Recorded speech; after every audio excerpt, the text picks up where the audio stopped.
Turing test is fooled by algorithmic systems, or I believe you said something like that. Well, how will we know when we do have an intelligent computer? Talk to it longer? No, we're not. We won't ever know whether we have an intelligent computer any more than we will know whether we have an airplane that flies. It's a meaningless question, exactly as Turing said.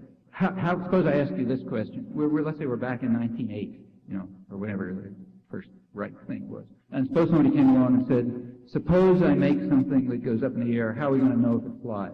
That's just a dumb question, It'll fly. There's no question as to whether it's going to fly. If you want to call that stuff flying, okay, it's flying.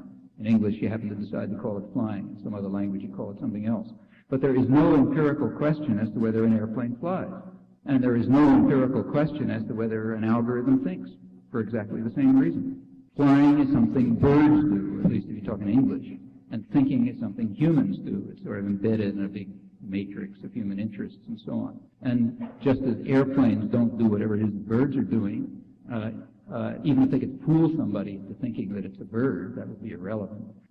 Similarly, algorithms or brains are not doing things that humans do. For example, is there a question as to whether brains think?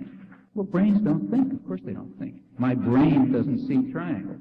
I think humans. Well, how about my brain? Let's forget computers. My brain doesn't see triangles for trivial reasons. Seeing triangles is a human action. We attribute that characterization to humans in a framework of human interests and concerns and motives. This notion is of absolutely no use for science. I mean, we don't study in the sciences things like thinking any more than we study things like desks in the sciences. I mean, these are concepts of common sense. They don't belong in the sciences. They don't enter into rational explanatory theories. So in the sciences, you're constantly trying to get rid of all these things and move to concepts that have some utility, not things like desk or thinking or something like that, or digestion. You look at what's actually happening, try to understand it in terms of whatever concepts and principles are relevant.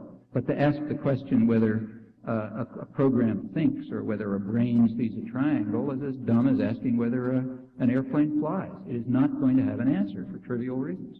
There is no answer to the question whether airplanes fly, and there's no point setting up an analog of the Turing test that says, well, can we construct something that's going to fool a human under some circumstances? That won't tell us whether it's flying or not. But if you say you think, I presume, and what if we make a machine with the attributes like the human brain, very complicated? Well, the human brain has attributes like the human brain, and the human brain doesn't think. Well, humans think. Humans do, but human brains don't, any more than your brain sees a triangle.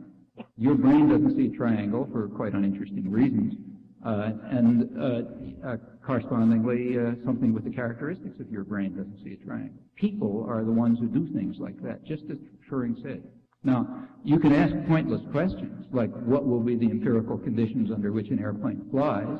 If you ask a pointless question, you're never going to get an answer, of course. Now, it's interesting that in the, dealing with sort of phenomenal world, like airplanes and flying, nobody asks those silly questions. I mean, if somebody tried to start a new science dealing with the question whether airplanes fly, they'd be laughed out of, nobody would even bother laughing. Well, there really were standards for the human flight contest. There were some standards. Yes, but you don't ask you don't even ask whether humans can fly. Suppose somebody came along and said, how do we know that humans can't fly?